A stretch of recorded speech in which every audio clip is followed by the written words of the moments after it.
नमस्कार दोस्तों, आप क्राइम तक देख रहे हैं। आज बात करते हैं उत्तर प्रदेश की। कानून और व्यवस्था को लेकर तमाम दावे किए जाते हैं। ये कहा जाता है कि यहाँ अपराध पर लगाम है, लेकिन आप एक और मामला देखिए जहाँ पर एक दरोगा पर ये आरोप लगा है कि वो एक लड़की से बलात्कार करता था, उसको धमकाता था और कहता था कि तेरे पिता के खिलाफ मामला दर्ज कर दूंगा अगर तूने वो वाला काम नहीं किया तो। ये तो इसकी किस्मत ख़राब कहें। ये जब लड़की के घर में घुसा, वहाँ कुछ लोगों ने देख लिया और उसके बाद हंगामा हो गया। इसको जब पकड़ा गया तो इसके शरीर पर कपड़े नहीं थे। बड़ी विचित्र कहानी सुनील भाई आपने लिखी हुई वेबसाइट पर। हाँ, ये यूपी के आगरा की घटना है और बड़ी शर्मनाक घटना है। और जो जिस दरोगा की बात हो रही है उसका नाम है संदीप कुमार। और वो दरोगा उसी मतलब जो एरिया होता है, जो पुलिस चौकी होती है, उसी में तैनात था, वहाँ पेट्रोलिंग करने जाता था।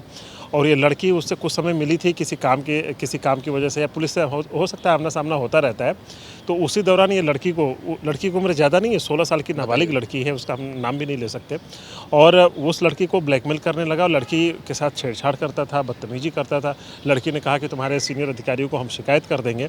तो उसने सीधे कहा कि तुम्हारे पिता को किसी भी फर्जी केस में बना करके जेल भेज देंगे। इस वजह से लड़की, अब जाहिर सी बात है, डर जाएगी। कोई भी लड़की, उसकी उम्र भी कितनी है, 16 साल, तो डरना उसका स्वाभाविक था।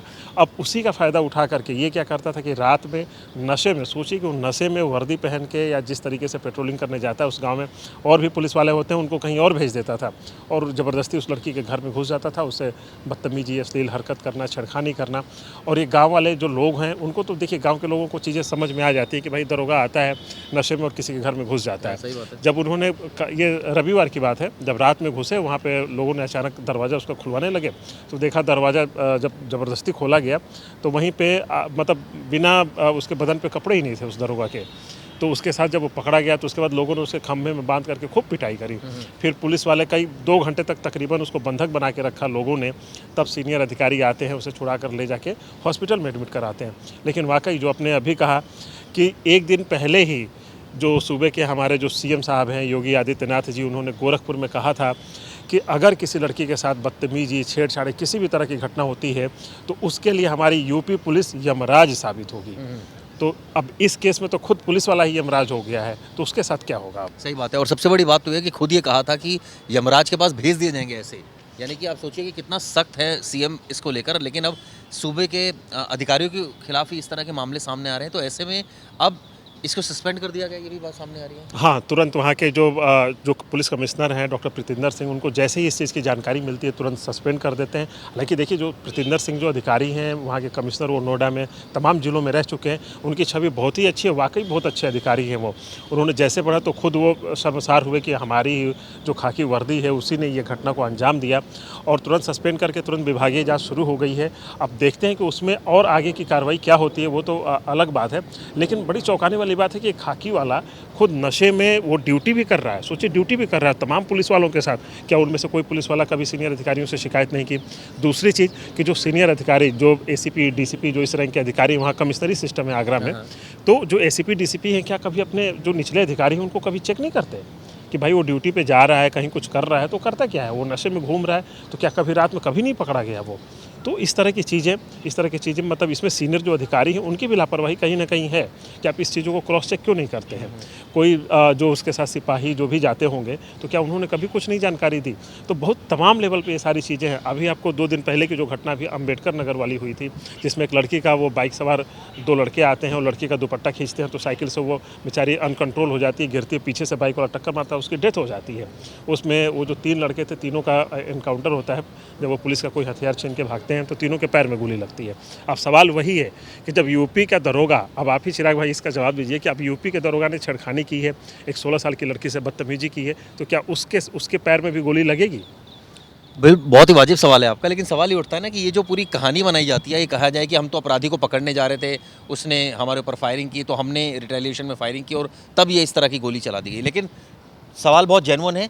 उत्तर प्रदेश में जिस तरह से घटना सामने आई है, एक दरोगा पर इल्ज़ाम लगा और मुझे लगता है कई दिनों से वो इस हरकत को, कितना समय हो गया, कब से वो कर रहा था इस तरह की हरकतें, ये तो बड़ी शर्मनाक हाँ, बात करीब 1 महीने से वो लड़की ने खुद बयान भी दिया है इस घटना को लेकर के कि करीब 1 महीने पहले से उसकी मुलाकात जैसे भी हुई होगी, अब वो ब्लैकमेल करने लगा। अब जाहिर सी बात है, कोई खाकी वर्दी, अब भाई हम किस पे भरोसा करते हैं?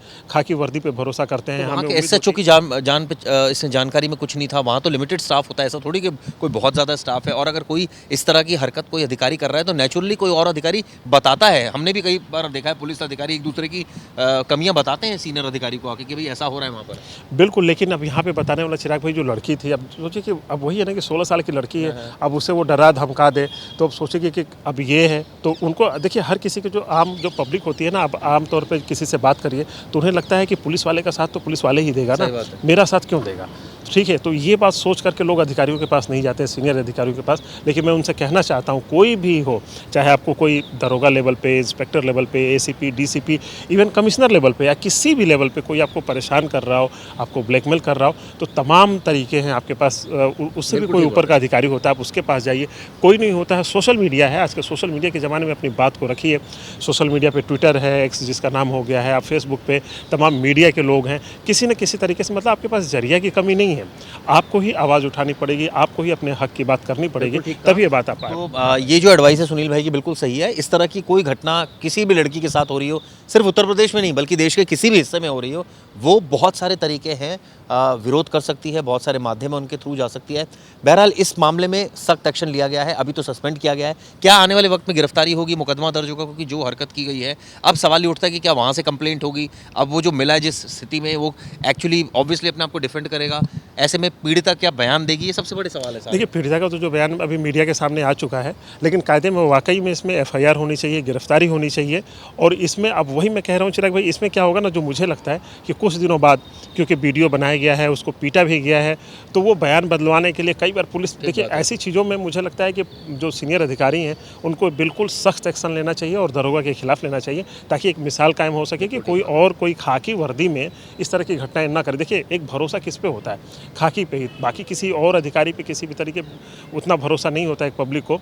हर कोई अपनी मुश्किल लेकर के पुलिस के पास जाता है ताकि हमें न्याय मिले, लेकिन जब पुलिस वाला इस तरह की नाइंसाफ़ी करने लगेगा, इस तरह की बदतमीजी करने लगेगा, तो लोग किसके पास जाएंगे। तो लोग किसके पास जाएंगे, ऐसे तमाम सवाल अब खड़े हो गए हैं और कहीं ना कहीं कानून और व्यवस्था पर भी सवाल है। और सबसे बड़ी बात तो है कि खुद पुलिस अधिकारी अगर इस तरह की हरकत को अंजाम देगा तो फिर आखिर किस पर विश्वास किया जाए। इस मामले में क्राइम तक लगातार इस खबर पर बना रहेगा, मुहिम चलाएंगे हम। इसमें एक्शन होना चाहिए, सख्त से सख्त एफआईआर दर्ज होनी चाहिए और जो आरोपी है उसकी गिरफ्तारी भी होनी चाहिए। देखते हैं इस मामले में आगे प्रशासन क्या करता है। ये वीडियो आपको कैसे लगी ज़रूर बताइएगा। Thank you.